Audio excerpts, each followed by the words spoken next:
ભાવનગર શહેરમાં આજે વહેલી સવારથી જ વરસાદનું આગમન થયું હતું, જેમાં અનેક જગ્યાએ નવરાત્રિ ઉત્સવ બંધ રહ્યો હતો, પરંતુ રાજપથ ગ્રુપ દ્વારા આજરોજ જાહેરાત કરવામાં આવી હતી કે પાસ વગર પણ આજે રમી શકશો।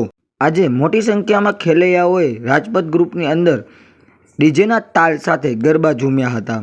રાજપથ ગ્રુપ દ્વારા આ આયોજન આપને કેવું લાગ્યું તે મંતવ્ય કોમેન્ટમાં જરૂરથી જણાવજો। તમે કિયાત ગામના ગોરી તમે કિયા